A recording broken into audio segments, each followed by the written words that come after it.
የኔ ኤቲኤም ነው እና በጣም ብዙ ብር አለ። ይሄ ደግሞ ዳግም ይባላል። ሰብስክራይበሬ ነው። ታዲያ ዛሬ የሰብስክራይበሬን ህልም ላሳካልህ። በህይወት ሊኖረኝ ብለህ የምታስበው ታም ሊኖረኝ ብዬ ማስበው ቨርቹዋል ዲጄ መሆን ፈልጋለሁ። ታዲያ ቨርቹዋል ዲጄ መሆን ነው ምኞቷ። 60 ደቂቃ ሰጣለሁ። በ60 ደቂቃ በዚህ ማቴሪያልን መግዛት ይችላል። ነገር ግን 60 ደቂቃው ካለቀ ዜሮ ከሆነ ምንም ነገር አታገኙ። ሳውት ተጀምሯል።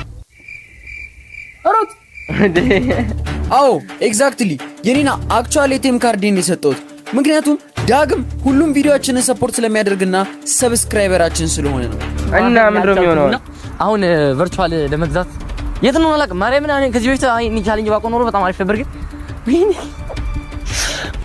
ምንም እንኳን ዳግም ድሪም ማቴሪያሉን ለመግዛት ቢቻኮልም ያለበት ቦታንና የሚፈልገውን እቃ የት እንዳለ አያውቅም። አይ ቲንክ ቨርቹዋል ብቻውን ድንገት ነው ያስደነገጥኩት። ኬብል አለው። ከኬብሉ ቀጥሎ ደግሞ ስፒከር መግዛት አለብኝ ይመስለኛል። ስፒከር የለኝም። አሁን ከድህነት አይደለም የጀመራችሁልን በነገራችን ላይ እንዴ ታዲያ ይውጣ። በጣም ችኮላ ላይ ስለነበረ ቀጥታ ያገኘበት ቦታ ዘው ብሎ ጠየቀ። የዲጄ እቃ የሚሸጥበት ቦታ ላይ ሰፈ የዲጄ እቃ ኤሌክትሮኒክስ ዳቦ ቤት ናት እኮ ጀለስ ወይኔ በእናትህ። ነገር ግን የገባው ኤሌክትሮኒክስ ቤት ሳይሆን ዳቦ ቤት ነው። አባቴ አስደናገርከው። ዘከባይ ሞል ታገኛለህ። ሞል አዎ እሺ አመሰግናለሁ። ሞል ዳግም እየጠራው ነው። የተዘገበ ይመስላል ምክንያቱም ያለበትን ቦታም አቅጣጫም አያውቀውም።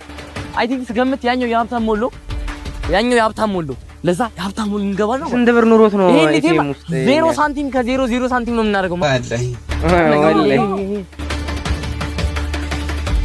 ሌላ ቃል መዘፍቻለሁ ካላገኘሁት ክፍታት ነኝ።